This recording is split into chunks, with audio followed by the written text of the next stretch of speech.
Last Sunday, BBC Countryfile carried an attack from the League Against Cruel Sports on trophy hunting. Well, let's meet one of those mysterious trophy hunters. Pam Zaitz is a big star in the US of A on outdoor hunting TV channels.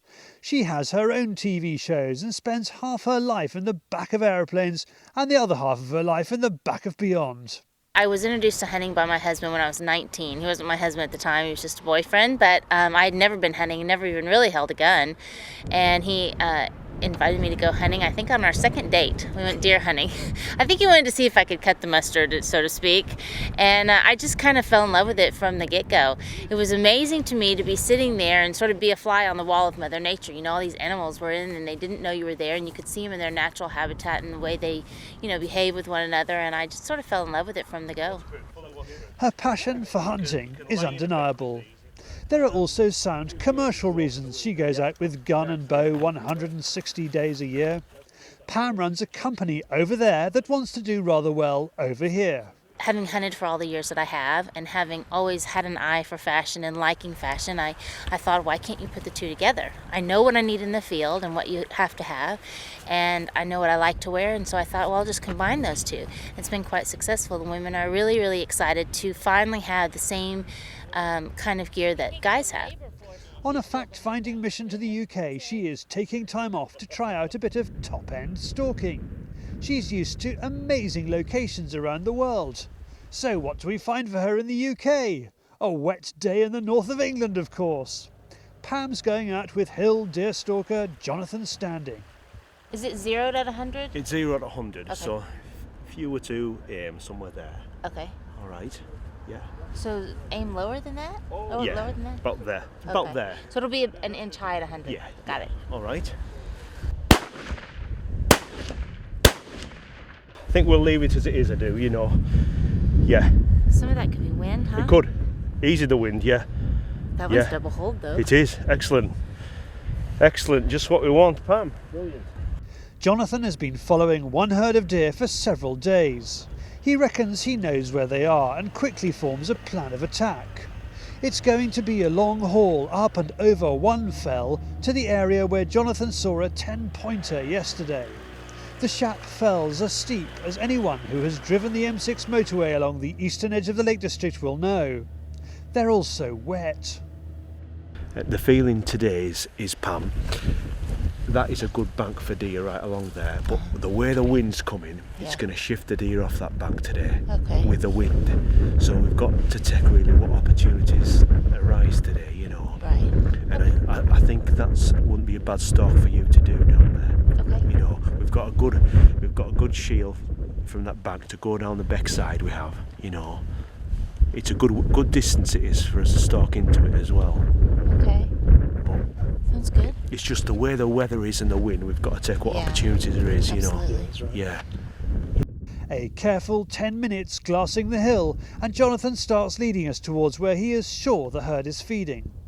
To us, they remain invisible a mile away and hidden in long grass. We make our way along a beck, that's a Lake District word for stream.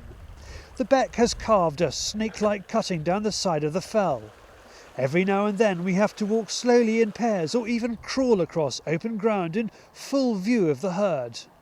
What with Pam's designer, manager, UK representative's assistant, cameraman, stalker and that bloke who seems to turn up everywhere, it's testament to how good Realtree camouflage patterns are that we are able to turn the usually solitary activity of deer stalking into a spectator sport.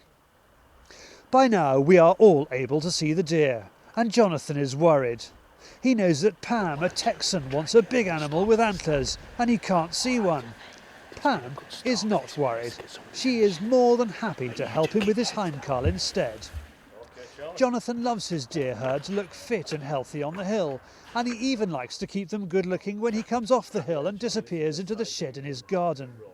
He shows me what's inside. That's a massive Siberian roe deer head.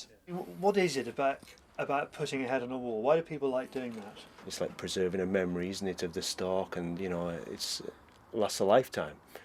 First fox I got done was when I was 10, 11, 12. My dad got it done. I've still got it now, you know. Yeah, so it's a good memory to have. I mean, I do it. So, yeah, that's right. Yeah.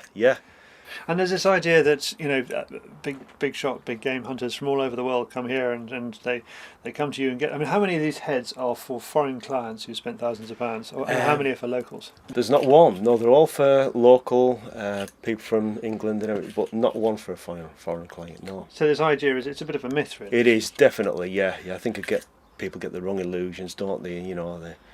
But I do very few for foreign clients, believe it or not. But then nice to have a foreign client when we can get one. Yeah, definitely. You bet. Oh, yeah. You don't turn them away. No, of course not. Now you've won awards for this kind of thing, haven't you? I have. Yeah, I was. Be immodest. I was self-taught as a taxidermist. Always been interested in wildlife and nature from a young age. Kept young deer and that and things like that, and that got me interested in taxidermy really. Mm-hmm. And. Were you a keen stalker to start with? My background first was forestry, and that got me into deer management. It did, and that's when I turned more to stalking. It was, I worked for the same estate for 19 years. It was, I've been working for myself probably about 8 or 9 now. And you're a Cumbria man, aren't you? I am, born and bred in this village. Yes, my parents both died now, but they were farmers in the village. Yeah. So I know all the local land and everything. Yeah. Back on the hill, and we're getting close to the herd Jonathan has identified for us. And already we're running into trouble. We've got a bit of a sheep problem. 2 unwelcome visitors to the stag herd if they break and go over the top, so we're having to be a bit extra careful. Happily, with the weather closing in, the Reds stay where they are. It's time for the crowd to stay put and for Pam to go forward with Jonathan to her firing position. It all happens incredibly quickly. A 250-yard shot. Pam aims high. She hits the deer, but incredibly it doesn't go down. She reloads, puts in a safety shot, and down it goes. So is Pam one of those glamorous international trophy hunters who fly in, shoot a huge animal and fly out.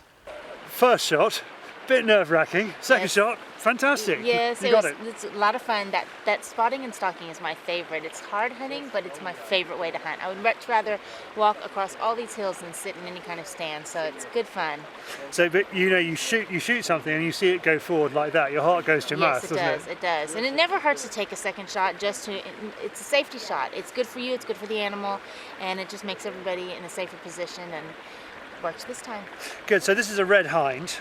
Yes. So what is this like in America for you? Probably like the probably closest to a mule deer in size. Our mule deer are bigger than our whitetail, and but one of the does, and we take does off for management purposes and meat and all kinds of reasons. So that'd be about what it was like. It's just good fun. You've done a good job. Brilliant. Well, thank you. Thanks for having me. So when the newspapers claim that some foreign stalker has just shot an emperor stag near you, think of Pam. She's the real face of the international hunter. Couscous. Doesn't everybody If you want to go stalking with Jonathan, email jonathan.standing@btinternet.com. And if you want to find out more about she, visit www.shesafari.com.